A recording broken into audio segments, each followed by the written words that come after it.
Parlons atelier Pro-Route 2022 avec le président de la génération intègre, Symbole Oumba. Atelier Pro-Route 2022 veut dire simplement que les gens vont s'asseoir pour des solutions durables, des techniques innovantes et des méthodologies nouvelles pour que le route, même quand c'est en terre battue, mais que ce soit fait pour une durabilité, afin d'épargner et d'économiser les dépenses. En lieu et place de gaspiller fréquemment de l'argent de l'État. C'est suspect, Madame Mireille.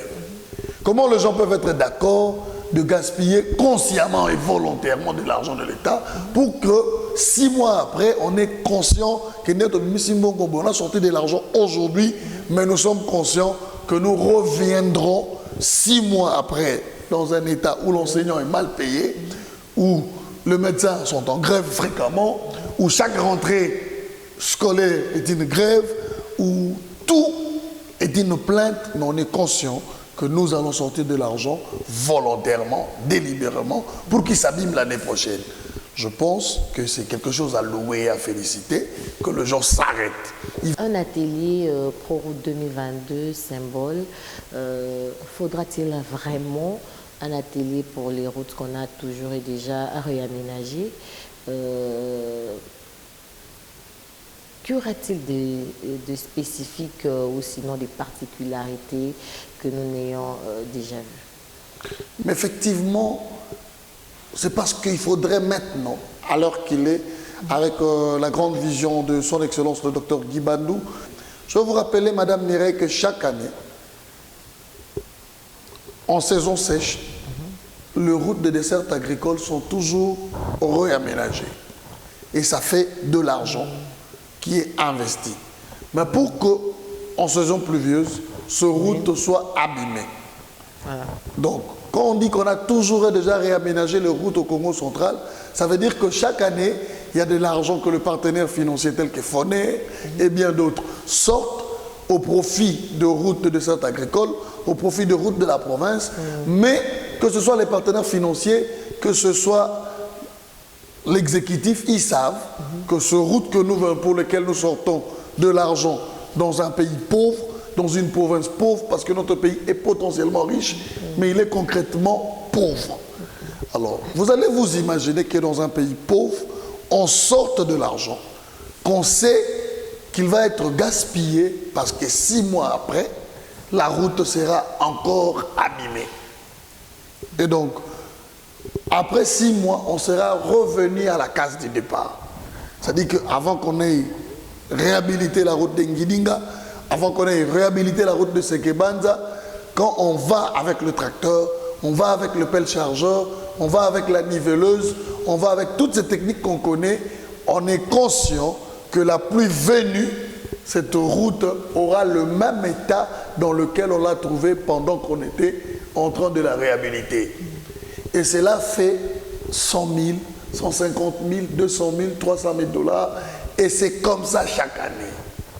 Et je pense qu'il est judicieux, loyal, qu'à un certain moment, on se dise, écoutez, après avoir chaque année, 10 ans, 20 ans, 30 ans, investi, bon, prenons la dernière décennie ici, si nous prenons le 18 ans du pouvoir de l'ancien président, et si nous prenons les 3 ans de ce nouveau régime, alors nous avons plus ou moins 21 ans pendant lequel chaque année il y a 150 000, 200 000 qui sortent pour que 6 mois après, ces 200 000 n'aient servi à rien. Je pense que quand les gens disent qu'on s'arrête maintenant pour penser comment faire pour qu'on ne dépense plus 200 000, pour que 6 mois après ça s'abîme, mais pour qu'on dépense 350 000, pour que 5 ans après ça soit stable, je pense que c'est particulier et c'est du nouveau. S'arrêter pourquoi? Parce qu'ils vont évoquer des questions. Il est certes vrai que les professionnels, les ingénieurs, ceux qui ont fait les poses et chaussées, le route et quoi, ils vont se dire, mais toutes les technologies, nous le savons. Oui, mais il y aura une place, les gens vont invoquer la difficulté de matériel. Et donc, dans ce colloque, on va parler également de la possibilité d'acquisition de matériel. Comment faire? Comment est-ce que la province peut procéder pour doter, que ce soit l'office de route, que ce soit, je ne sais pas moi, l'OVD ou n'importe quelle structure de matériel. Vous allez vous souvenir qu'il existe à ce jour un concept nouveau, le crédit bail.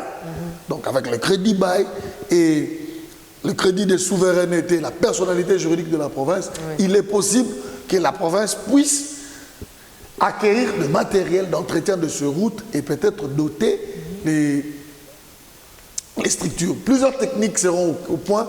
Donc moi je trouve ça très judicieux et c'est à féliciter. Coup de chapeau une fois de plus. Nous avons dit l'autre fois, dernièrement que je fais avec vous une émission ici, qu'il était plus que temps qu'on puisse autopsier le problème.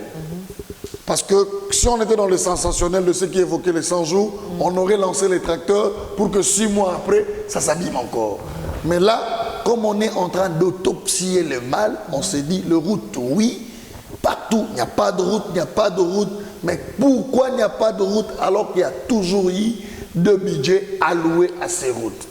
Oui, Symbole, n'avez-vous pas l'impression qu'à force de vouloir être trop excellent et trop parfait, pour ne pas dire innovant, que le gouverneur de province et son gouvernement tombent dans un excès de trop bien, qu'il, comment je peux dire, qu'il se complique même d'inventer la roue? Effectivement, je pense que vous avez complètement raison, mais je pense qu'un minimum d'excellence doit être la motivation de tout gouvernant qui se veut sérieux. Quand on dit gérer, c'est prévoir, eh bien gérer, c'est prévoir.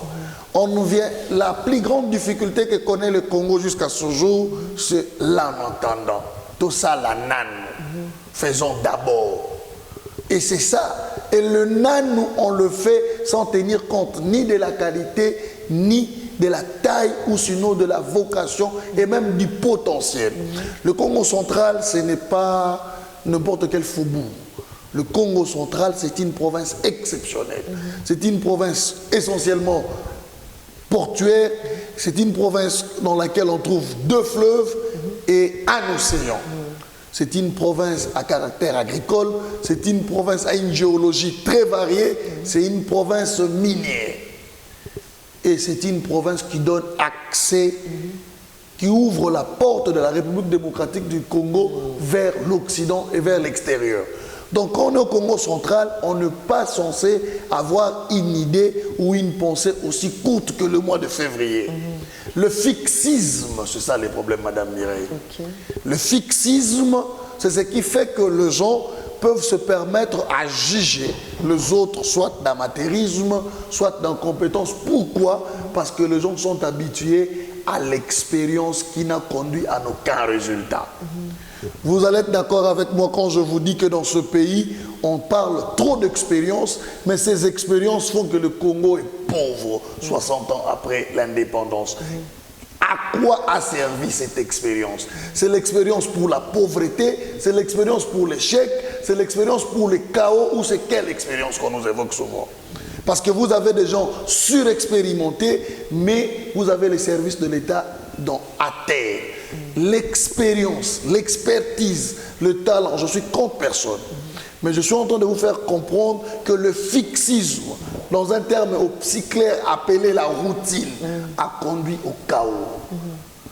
Exister, déjà pour les latinistes, ils savent, signifie exire, sortir de. À l'heure actuelle où le Congo doit s'appeler à de nouvelles choses, on est obligé de sortir de l'état habituel des choses pour aller vers un état supérieur des choses. Et donc cette dimension appelle à ce qu'on puisse innover. Innover, pas dans le sens de toujours vouloir le bon pour le bon, mais dans le sens de quitter la routine pour un travail spécifique et bien déterminé. Dans le cas d'espèce, le gouverneur de province Guiba Ndongini, je pense que coup de chapeau à lui, et je l'encourage dans ces termes, il doit voir tel qu'il fait. La précision s'impose. Cette précision exige de lui beaucoup plus. Aujourd'hui, on parle de l'entrepreneuriat, on parle de beaucoup de choses, on parle du modernisme. Et ça, quand vous cherchez, dans la routine, vous n'en avez pas. Les gens sont habitués à ce qu'ils avaient déjà connu. c'est que nous avons déjà connu a fait que la province du Congo central est restée en arrière-plan. Le Lualaba, qui est une province créée hier, il y a moins de 5 ans, est en avant-plan du Congo central qui existe déjà. Donc à ce jour, j'en invite à tous les Congolais, à mes frères et sœurs, à chacun des peuples Mukongo, la culture conservatoire que nous avons, d'être conservateur, ça nous a conduit au chaos. Plina mais ça la matadi me kubuaka. Plina mais ça la bisalo que vous avez. Plina fait que l'onatra a faire presque fermé. Plina mais ça la que tsatu me kotana matadi. Plina mais ça la que il n'y a plus de marins à matadi. Donc maintenant, il faut redémarrer les choses. Maintenant, il faut que na plina, na pidina, il faudrait mabanzo ya nouveau, une nouvelle façon de voir les choses. Donc il y a même mesanaka. Solution auquel déjà que il y a même mesanaka, ya mezekaka, ya même mayantama, ça a déjà échoué. C'est de l'usure qu'on appelle en français. Et pour ça, il faut un atelier. Oui, parce que cet atelier, c'est un parmi plusieurs qui vont venir et c'est un rythme. J'aime bien parler de ce pouvoir, pas parce que je l'adore, non, mais parce que quand les gens pensent, en fait, les idées construisent des nations. Et ça sera déjà quand cet atelier? L'atelier Pro-Route sera du 29 au 30 et c'est à Lédia où il y aura toute la crème intellectuelle, les grands ingénieurs et les grands partenaires de l'office de route et partout ailleurs vont être là pour penser à apporter des solutions à ces routes des dessertes agricoles. Parce que maintenant, les gens évitent de planter. Les gens évitent de planter, les gens évitent de travailler durement dans les travaux de champs. Pourquoi? Parce que, je vais vous donner un exemple. On plante, effectivement, c'est pourquoi je vous disais, on plante souvent dans la saison sèche, parce que c'est en saison sèche que les routes sont réaménagées, mais c'est en saison pluvieuse que vient l'heure de la récolte. Et malheureusement, dans cette ancienne structure de toujours réaménager les routes en saison sèche, on se retrouve qu'en saison pluvieuse, pendant qu'il faut évacuer les récoltes, les personnalités ont des difficultés. Comment? Les agriculteurs, les paysans ont des difficultés d'évacuation de leurs biens. Donc, il est plus que nécessaire que cette vision du gouverneur d'innover, de rénover, de changer non seulement la mentalité, comme on l'a dit, mais de changer l'ensemble du constituant. Donc là, on parle des innovations en innovation, c'est ce qu'il faut dire.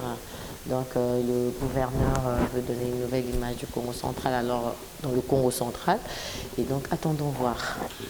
Il ne veut pas seulement que donner l'image, une nouvelle image du Congo central. Le Congo central, de par sa vocation, de par son potentiel, appelle à des intelligences nouvelles. C'est l'appel que la province, en tant que terre, en tant que patrie, lance à tous ses fils et filles de s'accoutumer. Vous savez aujourd'hui pourquoi l'ONATRA a souffert, c'est parce qu'il y a eu une innovation à côté. Parce que les gens ont pensé MGT, alors que l'ONATRA était resté dans le ce qui était, ça fait un peu de la peine.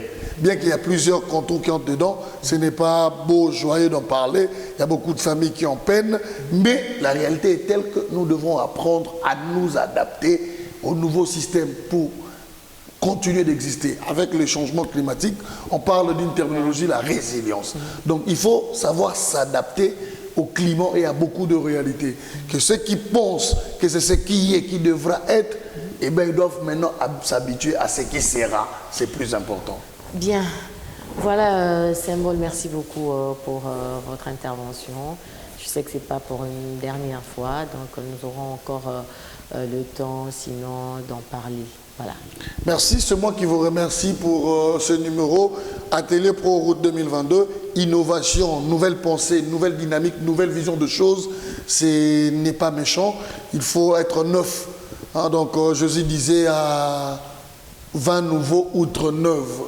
Donc il ne faudrait pas que les gens prennent ça mal, mais il faudrait, j'appelle toujours la communauté et tout le monde à bien vouloir accompagner. Ils sont pas, la perfection c'est un idéal. Soyons pas perfectionnistes, mais accompagnons l'idéal du bonheur. Et cet idéal du bonheur, c'est de quitter la vieille mentalité, c'est de quitter la vieille personnalité vers une destinée nouvelle. J'ai toujours dit, ça ne sert à rien d'attendre l'échec du gouverneur Guy Bandou. Parce que son échec que les gens attendraient, ce serait les retards accumulés de nouveau de la province du Congo central. Pour une fois, fils et filles du Congo central, mettons-nous main dans la main pour avancer au lieu de continuer à marquer le pas. Parce que la culture, en fait, du fixisme, de vouloir faire comme on a toujours fait, ça s'appelle marquer les pas. Et même JB va te dire que celui qui n'avance pas recule dans le trou. Il est important que nous avancions et avançons seulement dans la positivité. Soyons positifs et soyons motivés pour une grandeur et ça fera du Congo central un hub économique important dans notre pays. Si nous bouclons la boucle, madame, monsieur, au plaisir de vous retrouver très prochainement. La même heure sur la même chaîne. D'ici là, portez-vous bien. Au revoir.